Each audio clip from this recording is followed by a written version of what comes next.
नमस्कार, आदाब, सत श्री अकाल। मैं हूं देवेंद्र मिश्रा और आप देख रहे हैं धमतरी का सबसे पसंदीदा न्यूज़ चैनल डीएनए, जिसमें हम रोज़ लेकर आते हैं शहर से जुड़े और आप सभी को प्रभावित करने वाले मुद्दे, करते हैं उनकी एनालिसिस और बताते हैं खबरों के पीछे छिपी सच्चाई को।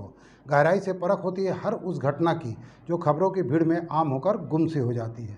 हम लेकर आते हैं परिचर्चा कार्यक्रम, मीडिया की चौपाल और वार्ड परिक्रमा, जिसमें शहर के प्रतिष्ठित लोग शहर हित की बातें बेबाकी से रखते हैं।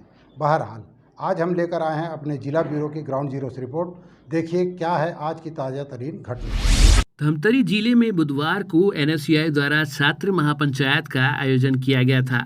राजीव भवन में आयोजित इस कार्यक्रम में एनएसयूआई के प्रदेश अध्यक्ष नीरज पांडे, दुर्ग विधायक देवेंद्र यादव और एनएसयूआई जिला अध्यक्ष राजा दिवांगन, कांग्रेस जिला अध्यक्ष शरद लोहाना, निःशुल्क जन आयोग के अध्यक्ष मोहन लालवानी समेत बड़ी संख्या में कांग्रेसी उपस्थित थे।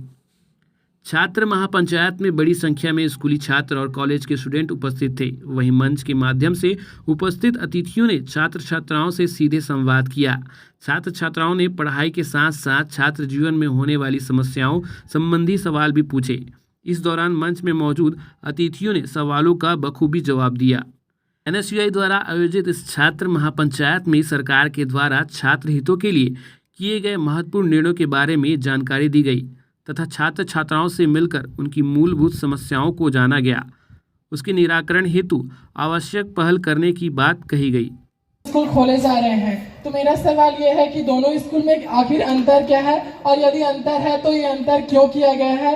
आप इस विषय पर मेरा समाधान कीजिए।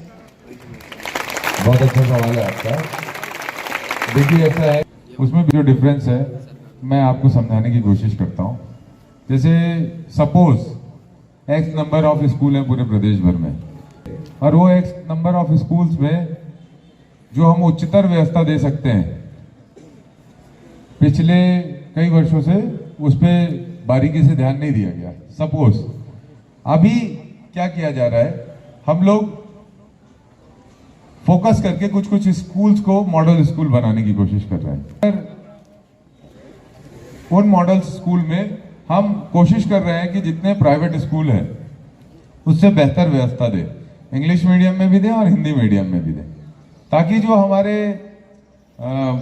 ऐसे परिवार के बच्चे हैं जो अंग्रेजी स्कूल में पहुंच ही नहीं पाते, पढ़ ही नहीं पाते, क्योंकि फीस बहुत रहती है और कम संसाधन में किसी भी परिवार को अपने।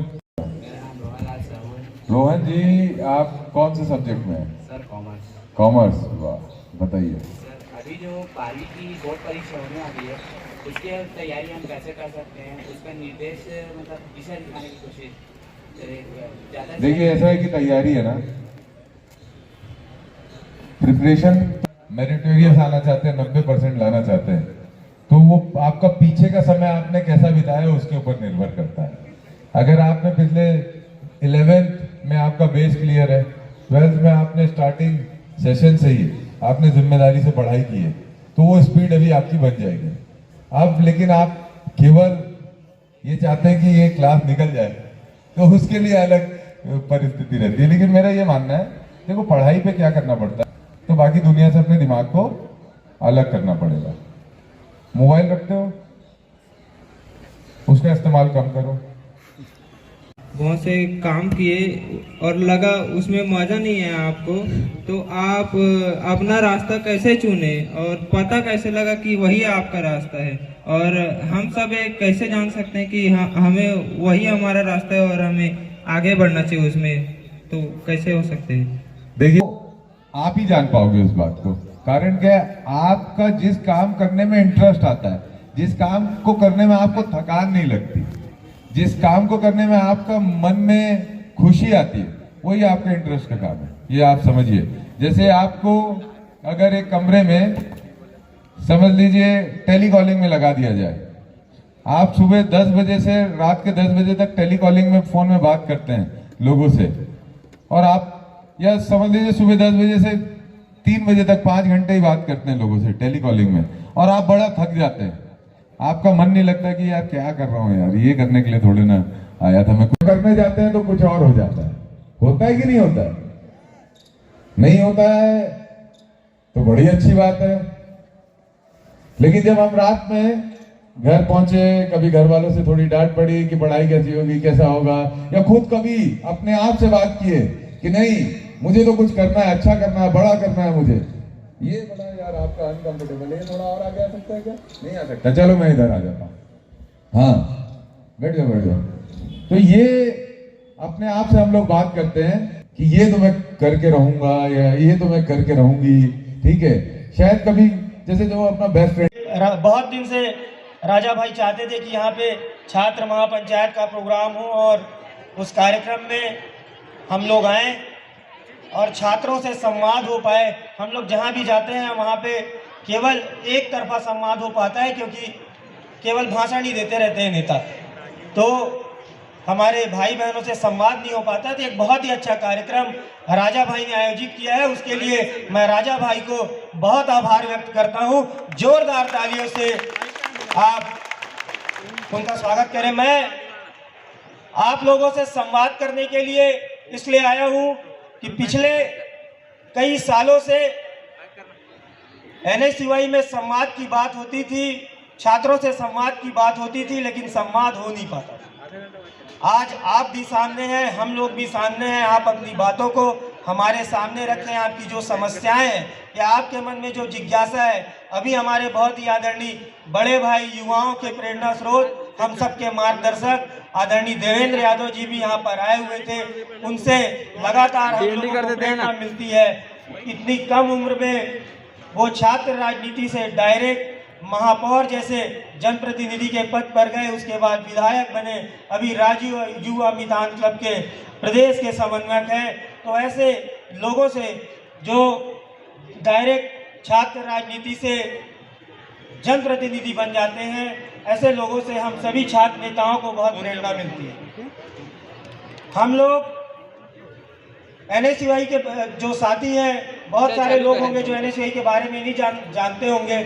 प्रदेश अध्यक्ष होने के नाते मेरी जिम्मेदारी है कि आप लोगों को मैं इस बात से अवगत कराऊं कि भारतीय राष्ट्रीय छात्र संगठन कांग्रेस पार्टी की एक छात्र इकाई है, जो लगातार छात्र हित की लड़ाई लड़ते रहती है। और ये केवल छत्तीसगढ़ नहीं, पूरे प्रदेश भर में है। हमारी महिला नेत्री आदरणीय इंदिरा गांधी जी ने छात्र हित की लड़ाई लड़ने के लिए NSUI की स्थापना की थी, और 1972 से लेकर आज तक जहां भी छात्र हित की कोई बात होती है, छात्रों को कठिनाइयों का सामना करना पड़ता है महाविद्यालयों में, विश्वविद्यालयों में और स्कूलों में, वहां पर NSUI के साथी उनके साथ मजबूती के साथ खड़े रहते हैं और लगातार अपनी बातें सरकार तक पहुंचाते रहते हैं। और उसको मानने के लिए आंदोलन करने पड़े, चाहे सड़क की लड़ाई लड़नी पड़े, वो लगातार लड़ते रहते।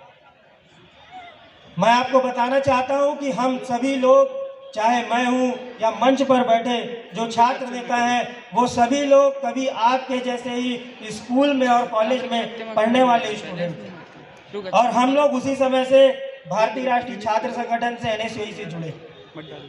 मैं मनेंद्रगढ़ जिले से आता हूं, मैं 10th क्लास में पढ़ता था।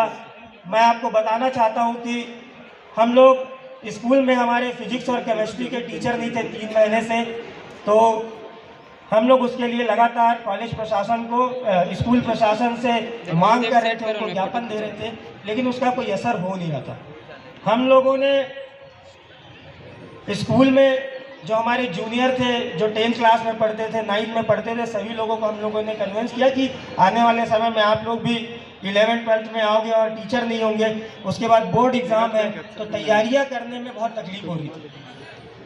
तो हम लोगों ने स्कूल में स्ट्राइक कर दिया, और स्ट्राइक करने के बाद हम 5 लोगों को जो स्कूल में नेतृत्व कर रहे थे, उन लोगों को सस्पेंड कर दिया गया। और सस्पेंड करने के बाद रिस्ट्रिकेट कर दिया गया, बोला गया कि अब आप लोगों को दूसरे स्कूल में एडमिशन लेना पड़ेगा, इस स्कूल में अब जगह नहीं है, और ये साल आप लोगों का खराब हो गया। हम लोग उस समय जो वहाँ जिलाध्यक्ष थे, हमारे बड़े भाई राजू भैया, उनके संपर्क में गए और उनसे मदद मांगी।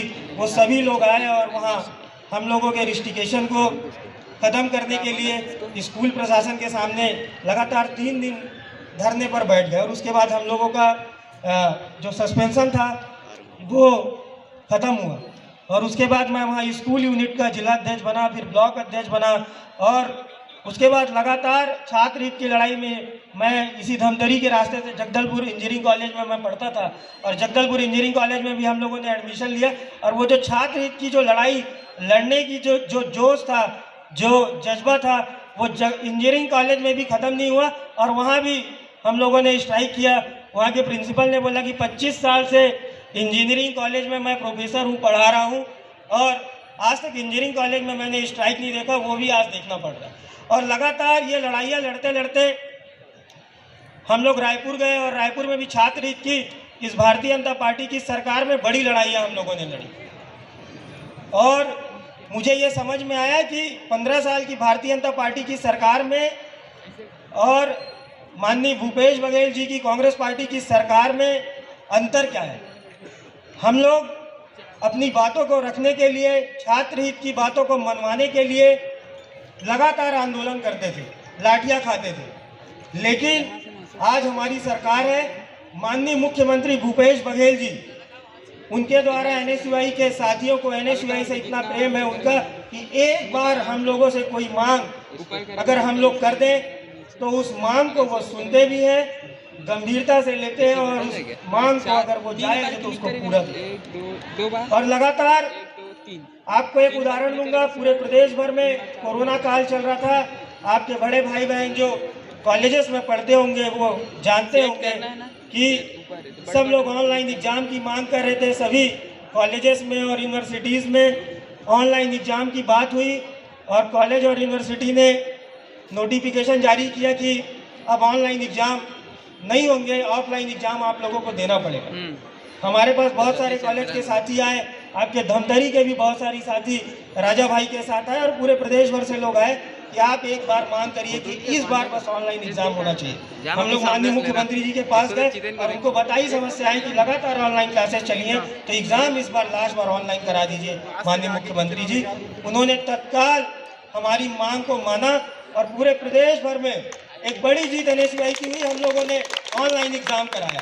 और ऐसे हम लोग जो भी मांगे सरकार से रखते हैं, वो मांगे लगातार पूरी होती रहती है। मैं देवेंद्र भाई और आपकी जिज्ञासाओं को सुन रहा था।